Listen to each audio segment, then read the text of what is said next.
یاسین جو نماز فجر کے بعد پڑھنی، اس کی اتنی اہمیت ہے کہ آیت اللہ وحید خراسانی آج بھی ہر نماز فجر کے بعد سورہ یاسین کی تلاوت ضرور کرتے ہیں، اور فرماتے ہیں کہ سورہ یاسین کو پڑھنے کے بعد، تعقیبات میں سورہ یاسین کو پڑھنے کے بعد اس کا ثواب حضرت زہرا سلام اللہ علیہا کی روح کو ہدیہ کرے۔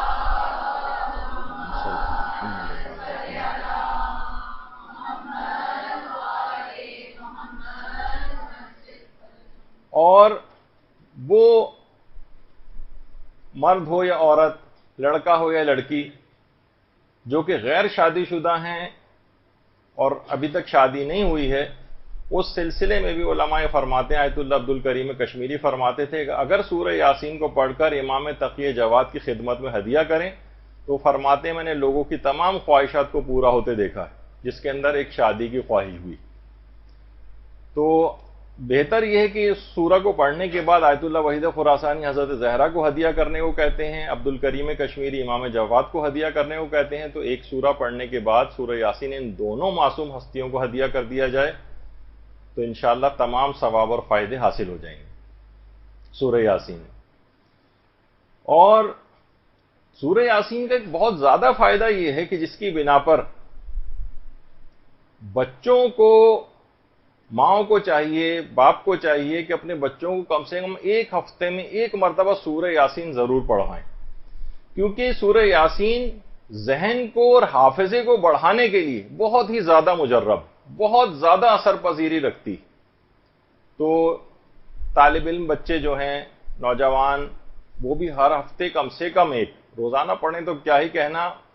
ان کی ذہانت اور حافظے میں چار چاند لگ جائیں گے، لیکن کم سے کم ہفتے میں ایک مرتبہ تو ضرور ان سے سورہ یاسین کو پڑھوایا جائے۔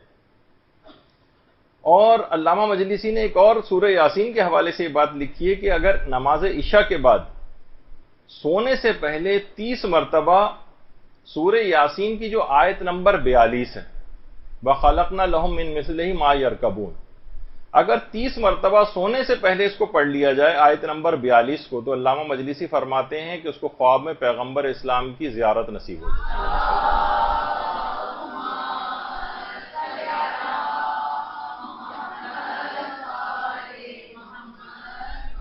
اور خاص طور پر سورہ یاسین کی آیت نمبر 68 جو ہے، وَمَن نُعَمِّرْهُ نُنَكِّسُهُ فِي الْخَلْقِ أَفَلَا يَعْقِلُونَ، یہ جو آیت نمبر 68 ہے، یہ فقر و فاقہ، غربت، مالی پریشانیوں کے لیے بہت ہی زیادہ مجرب ترین آیت ہے، آیت نمبر 68۔ تو یہ بھی اپنی اس میں اگر جو بھی آپ اپنا ٹائم ٹیبل بنائیں اس کے اندر، یہ تو راہ چلتے بھی پڑھی جا سکتی ہے اور کسی بھی انداز سے۔ اچھا، ایک اور بات کہ علماء فرماتے ہیں کہ ویسے تو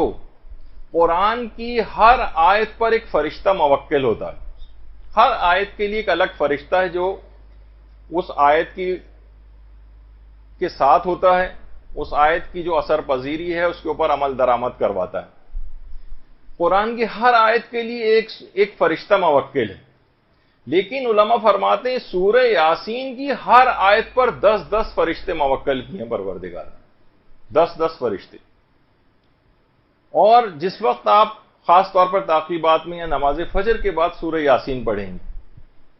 ادھر آپ اس کو سورہ یاسین پڑھنا شروع کریں گی، ادھر فرشتوں کی صفوں کی صفیں وہاں پر آ کر لگنا شروع ہو جائیں گی، اور وہ سورہ کی تلاوت کرنے والے کے لیے استغفار کرنا شروع کر دیں گے۔ صفوں کی صفیں وہاں پر لگنا شروع ہو جاتی ہیں جہاں سورہ یاسین کی تلاوت ہوتی ہے، اور وہ اس سورہ کے قاری کے لیے استغفار کرنا شروع کر دیتے ہیں۔ اچھا، اس سورہ کی ایک اور خصوصیت یہ ہے سورہ یاسین کی کہ سورہ یاسین کو جتنا انسان پڑھتا جاتا ہے، یہ سورہ اپنے قاری سے بہت زیادہ مانوس ہو جاتا ہے، اس کا دوست بن جاتا ہے، اور یہ اس سے پھر کبھی جدا نہیں ہوتا۔ یہ ایسا رفیق اور دوست سورہ بن جاتا ہے کہ اس کے بعد قبر میں، قیامت میں، پل صراط پر، میزان، موقف، حتیٰ کہ جنت میں بھی یہ انسان کا دوست بن کر اس کے ساتھ رہے گا۔ سورہ یاسین عروس قرآن، قرآن کی دلہن کہا جاتا ہے سورہ کو. یہ ہمیشہ اس کے ساتھ ساتھ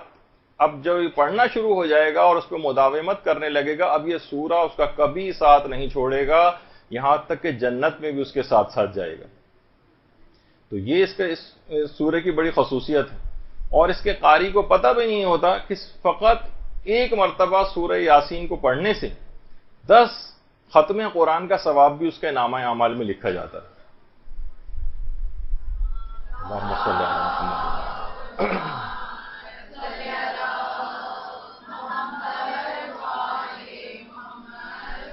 اچھا، سورہ یاسین کی خصوصیت اور بھی ہے. سورہ یاسین کی ویسے 83 آیات ہیں،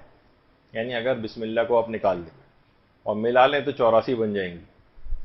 اس کی ہر آیت کی الگ الگ خصوصیات اور فضائل. ابھی آپ نے دیکھا کہ کوئی فقر و فاقے کے لیے ہے، کوئی کسی چیز کے لیے ہے، کوئی کسی چیز کے لیے ہے. اس کی جتنی آیات ہیں ہر آیت کا الگ فائدہ ہے، ہر آیت کے الگ فضائل ہیں. وہ سب کے سب بھی آپ کو پورے سورہ یاسین کو پڑھنے سے حاصل ہو جاتے ہیں. اچھا، اب اس کا ایک اور خصوصیت یہ بھی ہے کہ جتنے بھی داخلی اور خارجی دشمن ہیں ان سے بھی بچاتی. ایک دفعہ روایت میں ملتا بھی ہے کہ کفار نے ایک دفعہ پیغمبر اسلام کے گھر کا گھیراؤ کر لیا تھا اور قتل کرنا چاہتے تھے. تو جبریل نازل ہوئے اور کہا کہ آپ سورہ یاسین کو پڑھیں اور سورہ یاسین کو پڑھتے ہوئے گھر سے باہر آئیں. پیغمبر نے سورہ یاسین کو پڑھنا شروع کیا اور جب یہ والی آیت پہنچی وَجَعَلْنَا مِن بَيْنَ أَيْدِيهِمْ سَدًّا وَمِن خَلْفِهِمْ سَدًّا فَأَغْشَيْنَاهُمْ فَهُمْ لَا يُبْصِرُونَ. تو جب پیغمبر نے آیت کو پڑھنا شروع کیا تو کسی شخص کو بھی پیغمبر نظر ہی نہیں آئے اور پیغمبر فوری طور پر وہاں سے نکل کر چلے گئے اور کسی کو ان داخلی اور خارجی تمام قسم کے دشمنوں سے یہ سورہ جو ہے وہ بچاتا. اور سیر و سلوک جو انسان کے عرفانی مراتب ہوتے ہیں اس کے اندر بھی یہ سورہ بہت زیادہ اثر پذیری رکھتا ہے. یہاں تک کہ ہمارے مجتہد گزرے ہیں شیخ مجتبیٰ قزوینی خراسانی، یہ اپنے شاگردوں کو کہتے تھے کہ سونے سے پہلے اگر کوئی سورہ یاسین پڑھے اور ایک خاص چیز کے ساتھ اضافہ کیا، انہوں نے اول و آخر میں 14 مرتبہ درود پڑھے. سورہ یاسین کے شروع میں 14 دفعہ درود، پھر سورہ یاسین، اور آخر میں 14 دفعہ درود. تو فرماتے تھے کہ اس میں سیر و سلوک کے راز پوشیدہ ہیں. راز یعنی کیا کیا اس کو روحانی طور پر نعمتیں اس کو ملیں گی، وہ تصور میں اس کے نہیں آ سکتی کہ وہ کتنا روحانی طور پر آگے بڑھتا چلا جائے گا. اس سورہ کی ایک اور خصوصیت یہ بھی ہے کہ گمشدہ چیزوں کی بازیابی کے لیے بڑا مجرب، خاص طور پر حضرت امیر المومنین علیہ الصلوۃ والسلام نے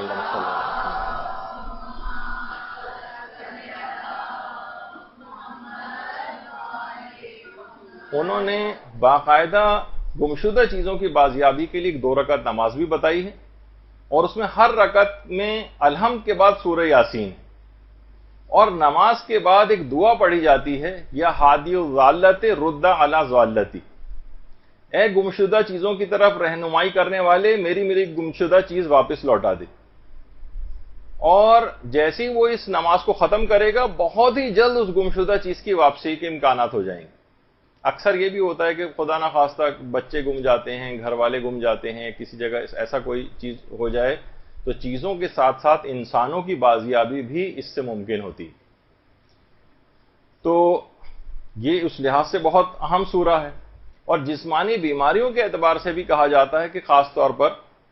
جو ویٹیلیگو، لیوکوڈرما، فل بیری یا برس جس کو کہا جاتا ہے،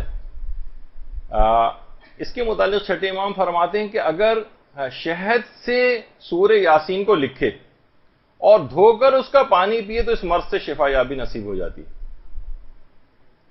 شہد سے لکھے. اب اس کی الگ ایک تفصیل ہوگی، وہ آپ خود کسی دماغ لڑائیے کہ اس سے کیسے لکھا جا سکتا ہے. اس سے بہرحال روایت کے اندر یہ ہے کہ شہد سے سورہ کو لکھے اور اس کا دھو کر اس کا پانی پیے، اس مریض کو پلائیں تو اس مرض سے شفا یابی نصیب ہو جاتی. اچھا، بہت سے والدین بڑے پریشان ہوتے ہیں اور اس کے لیے بڑے پوچھتے بھی ہیں کہ بہت سے بچے بے تحاشا روتے ہیں، بہت روتے ہیں. کسی جگہ جا رہے ہیں پریشان ہو رہے ہیں، ظاہر ہے کہ پورا وہ کرکرا ہوا جا رہا ہے، کوئی مثلا پوری 12 گھنٹے کی اگر فلائٹ ہے تو مسلسل بچہ روتا ہوا چلا جا رہا ہے اس کے اندر. تو علماء فرماتے ہیں کہ سورہ یاسین کی آیت نمبر 73 وَلَهُمْ فِيهَا مَنَافِعُ وَمَشَارِبُ أَفَلَا يَشْكُرُونَ، یہ والی آیت لکھ کر اگر بچے کو باندھ دی جائے تو اس کا رونا جو ہے بلا وجہ رونا یہ بند ہو جاتا ہے. اچھا، اس طرح سے آج کل یہ گھروں کے اندر لڑائی جھگڑے مثلا مخالف رشتہ داروں کو رام کرنے کے لیے، مثلا ساس خلاف ہوئی جا رہی ہے، شوہر خلاف ہوا جا رہا ہے، کسی کی بیوی خلاف ہوئی جا رہی ہے، نندے پریشان کر رہی ہیں، کسی جگہ کوئی اور خاندانی مسئلے ہیں، تو علماء فرماتے ہیں کہ 30 مرتبہ اگر روزانہ اس کی آیت نمبر 37 وَآیَةٍ لَهُمُ اللَّيْلُ نَسْلَخُ مِنْهُ النَّهَارَ فَإِذَا هُمْ مُظْلِمُونَ، آیت نمبر 37 کو اگر انسان خلوت میں پڑھے اور توجہ کے ساتھ پڑھے اور 30 مرتبہ روزانہ پڑھے تو اس کے جتنے بھی مخالف رشتہ دار ہیں وہ اپنی مخالفت کو ختم کر دیں گے. یہ بڑی مجرب، دیکھا آپ نے، ہر آیت کے لحاظ سے اس کے اندر ایک عجیب خزانے ہیں، اتنے مختلف قسم کے نوعیت کے کام. اب دیکھیں کہ کبھی بچہ رو رہا ہے تو اس کے لیے الگ ہے، اور فقر و فاقے کے لیے الگ ہے، اور جناب گمشدہ چیزوں کی بازیابی کے لیے الگ ہے، اور جناب رشتہ داروں کو رام کرنے کے لیے اس کے ایسے عجیب و غریب اس کے فضائل اور اس کے فائدے ہیں سورہ یاسین کے، کہ باقاعدہ علماء اور مفسرین سرگرداں اور حیران رہے ہیں کہ سورہ یاسین کے اندر آخر کون سی کوئی آیت ایسی ہے جو اتنے سارے فضائل اور اتنے سارے فائدے سورہ یاسین کے دلواتی. ابن عباس جو پیغمبر کے صحابی تھے وہ کہتے تھے کہ میں نے یاسین کے فضائل کے اندر بہت زیادہ غور کیا ہے کہ کس آیت نے اس کے اتنے زیادہ فضائل بیان، اس کے فضائل جو ہے اس کے اندر پیدا کی ہیں. تو کیا غور و فکر کے بعد مجھے اس آیت نتیجہ پتہ چلا کہ انما امرہ اذا اراد شیئا ان یقول لہ کن فیکون، یہ جو اس آیت کے اندر آیت آئی ہے یہ اس کے تمام اس قسم کے فضائل اور اتنے زیادہ مختلف الگ قسم کی نوعیت کے کاموں کی وجہ سے کہ پروردگار جب کسی امر کا ارادہ کرتا ہے تو وہ کہتا ہے کن ہو جا اور وہ چیز ہو جاتی. یہ کیونکہ اس کے اندر آیت ہے اس وجہ سے اتنے مختلف و نو قسم کے کام سورہ یاسین کے ذریعے انجام پاتے ہیں. تو یہ آپ نے دیکھا کہ سورہ یاسین کتنی زیادہ فضیلتوں کی حامل سورہ ہے. اگر کوئی روزانہ اس کو پڑھے نماز فجر کے بعد یا ہفتے میں کم سے کم ایک دفعہ پڑھے تو زندگی کے کتنے سارے کام اس کے کتنی آسانی کے ساتھ حل ہوتے چلے جائیں. تعقیبات نماز میں امام زمانہ علیہ السلام نے اللہم صلی علی محمد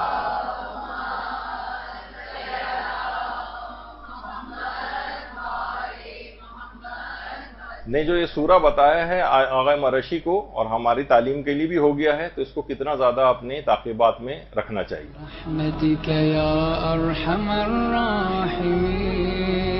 وصلی اللہ علی محمد وآلہ الطاہرین.